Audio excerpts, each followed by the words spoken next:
We haven't actually decided what the copyright is on this performance. I'm going to repeat it on Phonic FM. Right. And I won't break it down at all. Mm-hmm. It'll be complete. Yeah. But I'll put it on YouTube as well, I was thinking. Is that okay with you, Sarah? You put it on YouTube? Yeah, absolutely. Yeah, if you just email and let us know, I think that's fine for that's fine. Okay. Yeah. And I can make a choice, either Creative Commons or total copyright. If it's Creative Commons, it means people will sample it or rework it. Oh, right, okay. But is that best avoided? Because they can always ask you if they want to do something. Yeah, if they could contact me or ask me or something like right, that. Okay. All right. Just so I've got some kind of handle on it, you know what's happening. Right. Okay. Well, that's fine. But I would just say about Creative Commons, I just like the idea of it. So the sort of chat bits that I sometimes put in, I usually make it Creative Commons so people can take a clip out of it. Right. Yeah. And also worth mentioning the museum, the Royal Albert Memorial Museum, is looking at Creative Commons now. Sorry, it was the Camel's back in the middle of March. This is something we've got to mention, or should mention. Sorry, there's information coming across here. Is this the play you're talking about, Sarah? Yeah, so we belong to a drama company called Exeter Drama Company.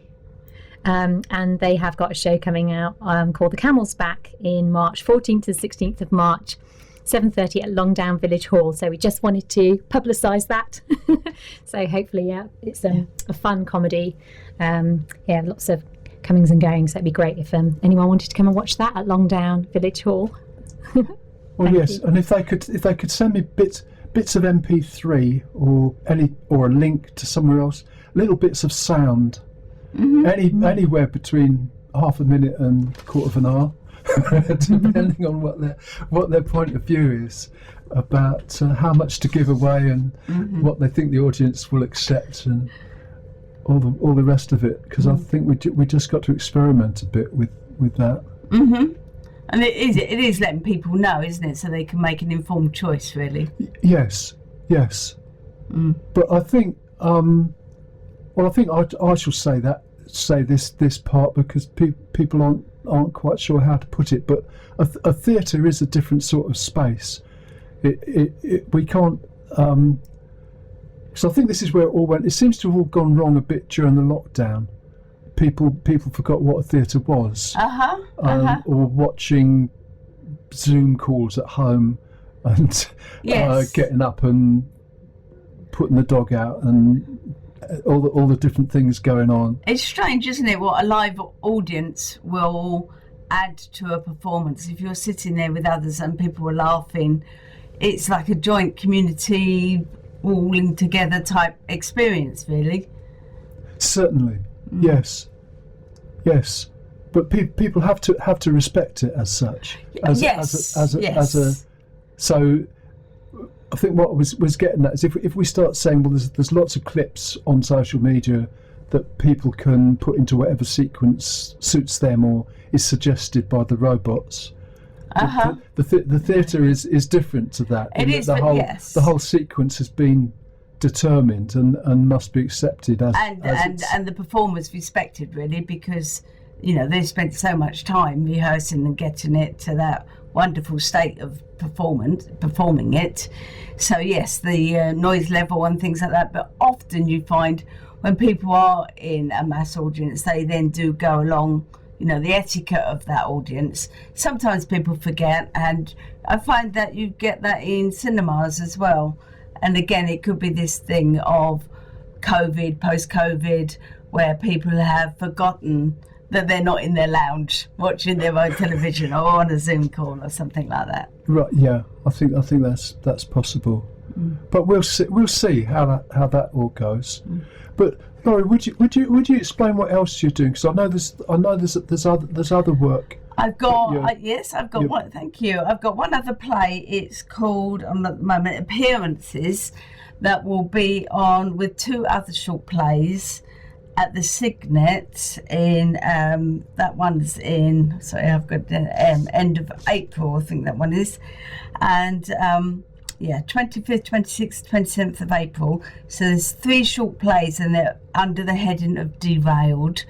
The director Lucy Corley and Awkward Pigeons Productions have put that together, and then they're taking just my play, which is about 40 minutes long, appearances to the Barnstable Festival in end of June. Just on its own, so 40-minute slots on that. I think in Barnstable Theatre Festival they have the appearances, they have like 3 or 4 slots over 3 or 4 days. So there's lots of other things going on as well, and you can pick and choose your time that you want to go and see things. Right. So, just say a bit more about appearances. Appearances was actually set in lockdown, and it's about 3 neighbours. They're referred to as number 12, number 14 and number 9, like people do with their neighbours. And they've all got their own lives going on in lockdown, and the play has 2 things. One is what the other people think about those people, what they think their lives are, which isn't necessarily true. And then something happens that they all have to meet outside, and what happens then, kind of thing. Yeah. And are you sampling it or producing clips of it, or I don't know what Lucy's doing, to be honest. There's some information on it in the brochure for the Signet. The Barnstable Festival information hasn't come through yet, in that they don't know what time slots they're doing. They know the ones that they've accepted, right? But the days and time slots and places haven't been worked out yet. So I shall have to ask Lucy if she's going to do any, and I'll let you know if she's going to do any video clubs. It would be great. I know they're rehearsing it at the moment, so I don't think they'll be ready to do anything at the moment. Okay. But no, that's a really good idea. Well, and also if it's at the Signet in April and not in Barnstable till June, that's plenty of time then, isn't it? Yeah. To get something out. Rework how to put it into other formats. Yes, definitely. Yes. Oh, yeah, that'd be quite interesting. Yeah. Well, I think that's great. I think we've covered most of the issues around it. So thank you both for coming, and I hope you come again.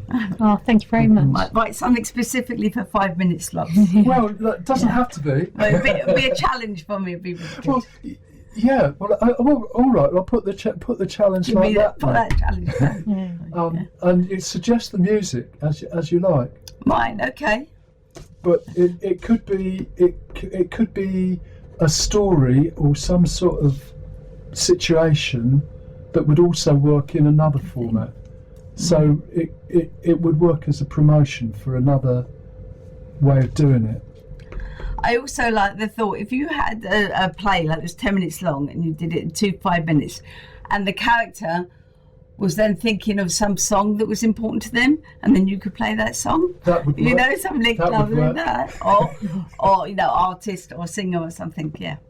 Well, that's great, Laura. The fact that you're treating it as a challenge as a writer, that is a main development. Yeah, because I hope there's other ones listening as well who are thinking that sort of way. Yeah, brilliant. Yeah, well, thank you both for coming. Thank you. Thank you. It's really fun. Play some more Jules Holland. Not quite sure which one this is, but